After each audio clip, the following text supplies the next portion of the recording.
И от тук минаваме много добре към осмия принцип, който е, може би, един от моите любими в книгата, защото е свързан с опростяването. Нещо, което се забелязва между много предприемачи на такова ниво и като цяло супер много резонира с мен, защото смятам, че е много важно да опростяваме. Никога не трябва нещата да изглеждат сложни за човека, който ги гледа, човека, който ги използва и така нататък. Може да са сложни за създаване, което е съвсем различна тема, но винаги трябва да са прости, когато се представят на обществото, когато се представя на публика, когато е клиентски продукт и така нататък. Тук ще си поговорим за електронния четец Kindle, който създава Amazon, който е може би една от най-големите, според мен, технологични революции на нашето време, защото ти дава възможността да държиш едно електронно устройство, разбираш ли, в което може да имаш всички книги на света. Нали? Това е скандално само по себе си колко е велико. Ето процеса на Безос, по размишляването и пъти, по който са стигнали до идеята за Kindle. Kindle прави купуването на повечето книги по-удобно за читателя.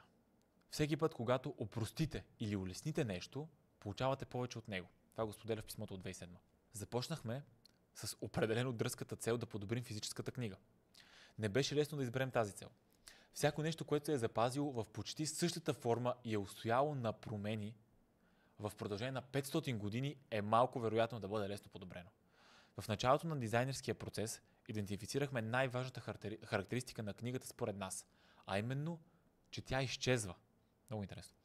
Когато сте погълнати от четенето на дадена книга, не обръщате внимание на хартията, на мастилото, на лепилото или на зашиването. Всичко това се разтваря, оставяйки само света на автора след себе си. Знаехме, че Kindle също ще трябва да изчезва като физическата книга, така че читателите да бъдат погълнати от думите и да забравят, че четат на устройство. Бяхме наясно, че и не бива да копираме всяка една характеристика на книгата, така или иначе няма как да направим книгата по-добра в това да бъде книга. Трябваше да добавим нови възможности, с които традиционната книга не би могла да разполага.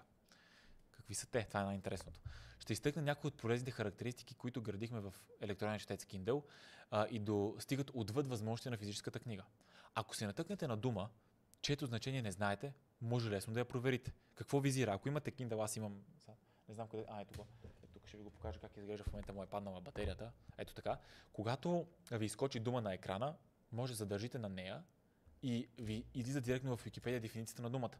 Когато четете книги на английски, например, това е изключително полезно, защото може, ако не знаете какво означава думата, да видите нейна дефиниция веднага на момент. Може да търсите в книгата бележките си и подчертанията ви и те се пазят в облака завинаги. Kindle отбелязва автоматично място, до което сте стигнали. И най-уникалната му функция е възможността да получите дадена книга след 60 секунди. Стана ми ясно, че тази простичка опция оказва голям ефект върху хората, още когато ги наблюдавах да използват за първи път. Визията ни за Kindle е да дава достъп до всяка книга на всеки език, издадена някога в рамките на по-малко от 60 секунди. Нали? Тук веднага в главата ми изкочи мисълта, по-рано споменах Томас Едисън, ще покривам някой ден и неговата биография, но когато той е млад и още е много силно фокусиран върху образованието, всяка една локална библиотека, до която се добере, влиза в нея и прочита всички книги на тема електроника, физика и така нататък. И се замислих, представете си в ръцете на един толкова високо амбициозен човек, каквито има млади такива и днес, да имаш възможността да получиш която книга си пожелаеш на секундата. За 60 секунди. За 60 секунди имаш достъп до всяка една книга, от която можеш да се обучаваш. А книгата, както всички знаем, е възможно най-добрият начин да се образоваш.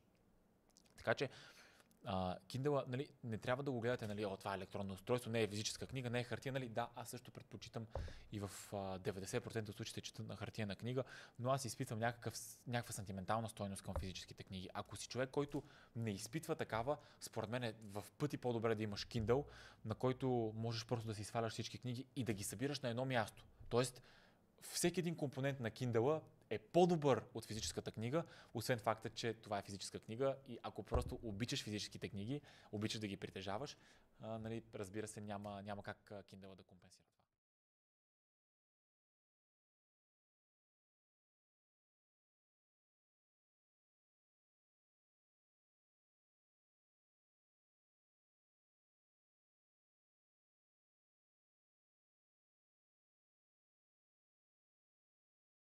как реално Безос изгражда оперативните процеси и може би първия и изключително важен, не знам дали е най-важен от тази група, е маховикът.